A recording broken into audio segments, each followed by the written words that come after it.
Hey everybody, what's up? Welcome back to my channel. Thanks for checking out my videos. I guess you can call this an update or just a follow-up on this paint repair on this Audi that we started with. Now, in the previous video, this clear coat, not only was it just faded, like it's faded on the roof and on the trunk and this other quarter panel, but it's also delaminated, which is when it just flakes off. This was much worse. This was much worse. The clear was all elevated and rolling off, and it was horrible. So this is just what you're seeing. This is just the base coat that's left behind, and then the primer underneath it. Now, what I'm gonna show you, this is called checking. If I'm not mistaken, what I'm about to show you is called checking. Okay. These lines that you see here, okay, these are just impressions that are showing through. This, after feather edging this out and looking at it, I can tell you that the original paint job, the factory paint job on this vehicle had checking. It had a bunch of lines. The paint was just cracking. It was just splitting, okay, and it gets these lines here. And I know this was painted before. I know this is not the factory paint job because sanding over here, we had the clear coat that I sanded away. This is the base coat, and then that's the primer, and then there's blue again. You see that? Paint, primer, and then paint again. So this could be the factory paint, and they prepped it and they primed the entire hood and painted it again, which is what we're working with. So needless to say, and I'm looking over here. Let me see if I can show you something. You see these lines? These lines, this isn't from wiping it, and it's not an illusion. These lines going all different directions, that's what this is. You see this? This is paint. This is just blue. This is just blue base. I've sanded all the primer away, and sanding a little bit further, I just barely begun to sand past the base coat, and it shows the primer underneath, but it's also showing these checking lines. This is happening on the original paint job. It should have been stripped down to the aluminum. This is made of aluminum, okay? Should have been stripped down to the bare metal and primered from there and painted and so forth. But because they only sanded it and feather edged it possibly, and then put their primer and did their paint job, this stuff, it keeps happening, and it's gonna keep happening, which is kind of similar to the example I explained in the previous video when I was talking about sanding away all of the clear coat. Don't just feather edge it where it's chipping off. Actually remove it. I removed everything. This is some of the clear coat that's left on the edge. You see it? You got primer, you got base, and then your clear coat. So when I detach this hood from this vehicle so I can prime it and do what I gotta do, and I remove it, I'm gonna take this little bit off. And I'm also gonna sand this edge. It's all it's no good. I'm gonna take care of this edge too. And I was specifying to remove it all because once paint is no good and it has no adhesion and it's breaking up, it's gonna do it underneath the brand new paint job, and the effect is gonna come through.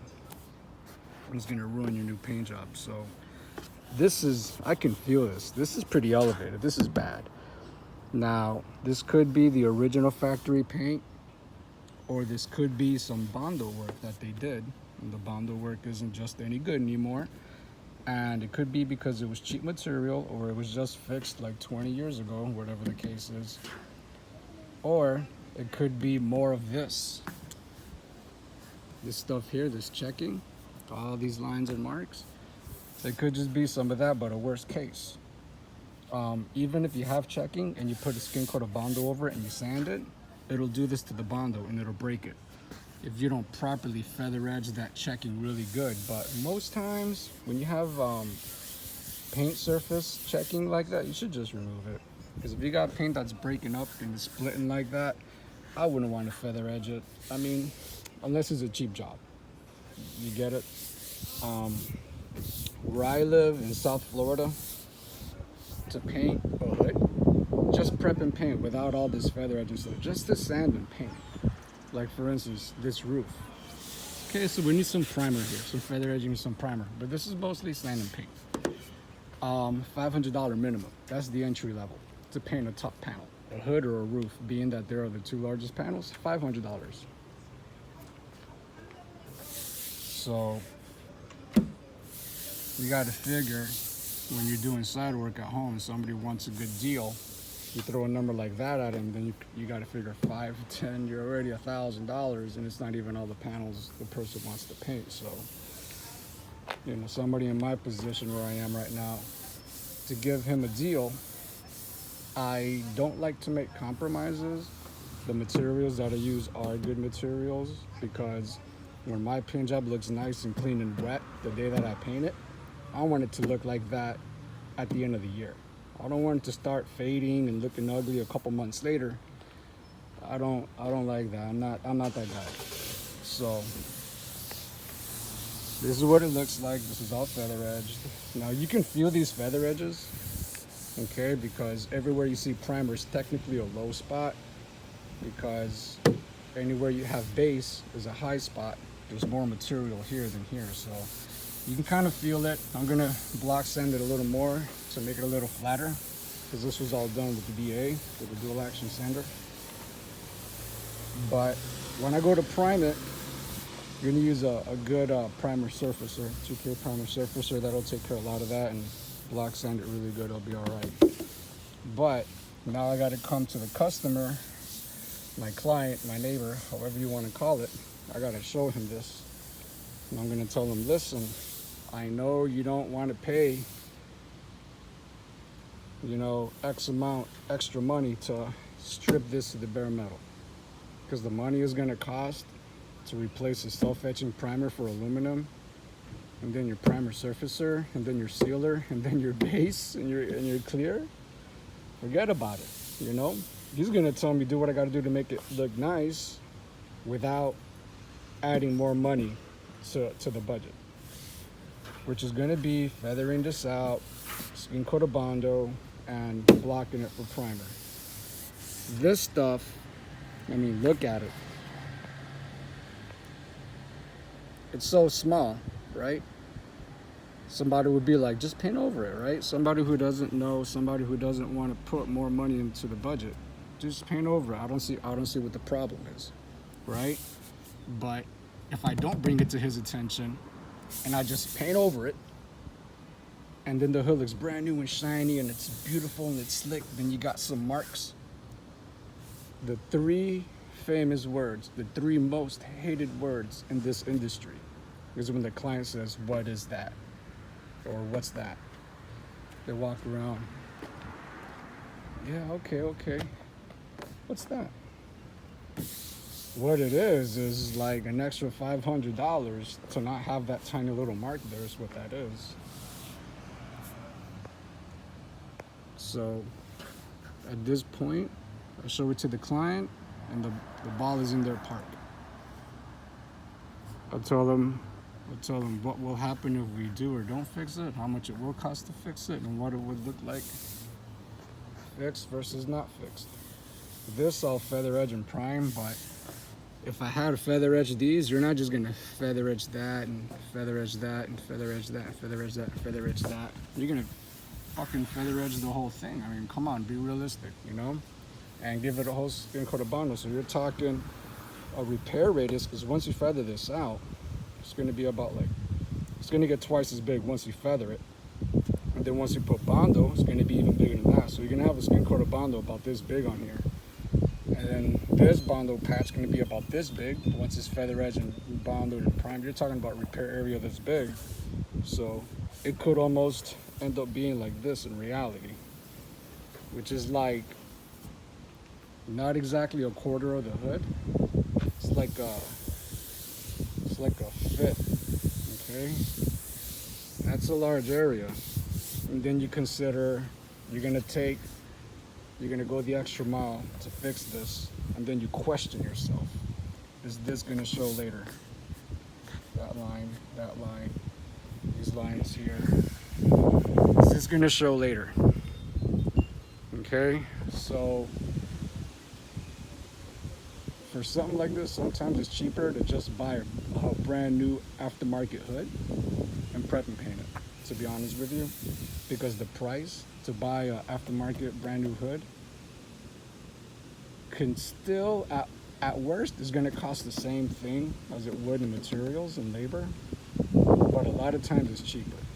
And even if it does cost the same amount of money, which, like I said, most times it's still cheaper, it's still worth it because you'll be done from one day to the next, versus you could spend the next 2 or 3 days paint stripper and stripping this, scraping it off, and then sanding it clean again. And not to mention, this is aluminum. And if you over sand the surface, just using a D8 with 180, even 220, using 180 or 220 sandpaper on an aluminum hood, you will weaken it.